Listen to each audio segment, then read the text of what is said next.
नमस्कार दोस्तों, स्वागत है आप सभी का आज के हमारे इस नए वीडियो में। एक समय दुनिया के टॉप विंड टरबाइन मैन्युफैक्चरर्स में शुमार यह इंडियन कंपनी आखिर क्यों बैंकक्रप्ट होने की कगार पर पहुंच गई और क्या सुज़लॉन एक बार फिर से सक्सेस की ओर जा पाएगी, जानते हैं आज के इस वीडियो में।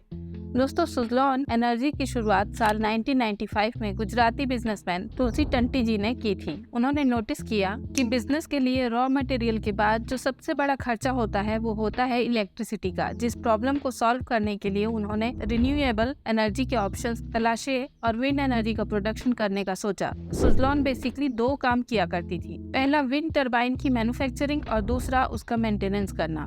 यह वो दौर था जब भारत सरकार रिन्यूएबल एनर्जी के प्रोडक्शन पर अच्छा खासा ध्यान दे रही थी और ग्लोबल लेवल पर भी विंड टरबाइन की अच्छी खासी डिमांड थी। इसका डायरेक्ट फायदा सुज़लॉन को मिला और साल 2015 तक यह दुनिया की 5वीं सबसे बड़ी विंड एनर्जी कंपनी बन गई। इस साल सितंबर में सुज़लॉन अपनी आईपीओ लाती है, जिसकी प्राइस 510 रुपए पर शेयर रखी गई। सुज़लॉन का आईपीओ काफी सक्सेसफुल रहा और उसे 15 टाइम्स ओवर सब्सक्राइब किया गया, जिससे कि इसके को फाउंडर तुलसी टंटी जी भारत के सबसे अमीर लोगों में शुमार हो जाते हैं और सुज़लॉन भारत की सबसे बड़ी विंड टरबाइन मैन्युफैक्चरर के साथ साथ रिन्यूएबल एनर्जी की फील्ड में काम करने वाले सबसे बड़ी कंपनी भी बन चुकी थी। पर सुज़लॉन यहाँ रुकने वाली नहीं थी।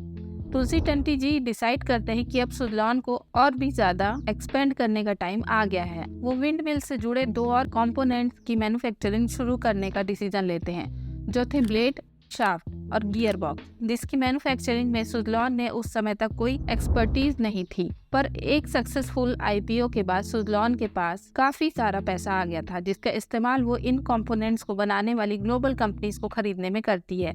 साल 2006 में सुज़लॉन ने बेल्जियम की कंपनी हेंसेन ट्रांसमिशन को एक्वायर किया, जो कि गियर बॉक्स बनाती थी। इस डील के लिए सुज़लॉन ने $565 मिलियन दिए थे। यही नहीं, साल 2007 में सुज़लॉन ने जर्मन की बड़ी विंड एनर्जी कंपनी सनविन को $1.6 बिलियन में एक्वायर किया। इस पैसे का इंतजाम सुज़लॉन ने दो तरीके से किया। कुछ पैसे उन्होंने अपनी कंपनी के शेयर बेचकर हासिल किए, तो बाकी का पैसा उन्होंने बैंक से लोन पर उठाया, जिसके कारण स्टॉक मार्केट में सुज़लॉन के स्टॉक का प्राइस गिरने लगा, जिसे आसानी से प्रेडिक्ट किया जा सकता था। दोस्तों, भारत ही नहीं, इंटरनेशनल मार्केट में भी सुज़लॉन की पकड़ बढ़ती जा रही थी। जहां जून 2007 में इन्हें अमेरिका की कंपनी एडिन मिशन एनर्जी ने 150 विंड टरबाइन्स का ऑर्डर मिला था। पर फिर कुछ ऐसा होता है जिसने सुज़लॉन की सक्सेस स्टोरी पर तगड़ा ब्रेक लगाया है और इन्हें बर्बाद कर दिया। मैं बात कर रही हूँ साल 2008 के फाइनेंशियल क्राइसिस की, जिसमें सुज़लॉन के स्टॉक प्राइस तेजी से नीचे आने लगे और उन्हें ऑर्डर्स मिलने भी काफी कम हो गए।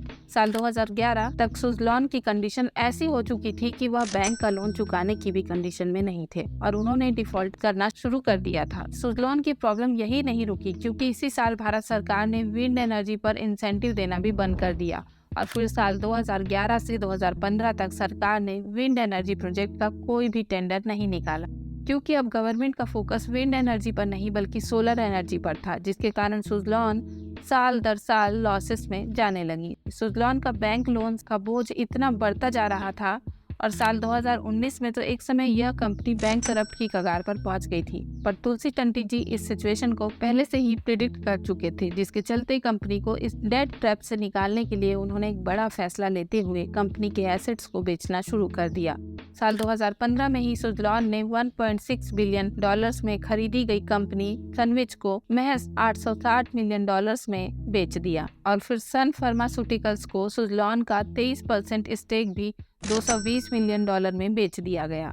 2021 में सुज़लॉन लॉस से प्रॉफिट की ओर जाने लगी, जिसकी वजह से कंपनी का प्रॉफिट ही सिर्फ इंक्रीज नहीं हुआ बल्कि एसेट्स बेचकर डेट भी कम हुआ था। लेकिन फिर 2022 में सुज़लॉन को एक और तगड़ा झटका लगा, जब इसके को फाउंडर तुलसी टंटी जी की हार्ट अटैक के कारण मौत हो गई, जिसके बाद कंपनी की कमान तुलसी टंटी जी के छोटे भाई विनोद और गिरीश टंटी जी ने संभाली।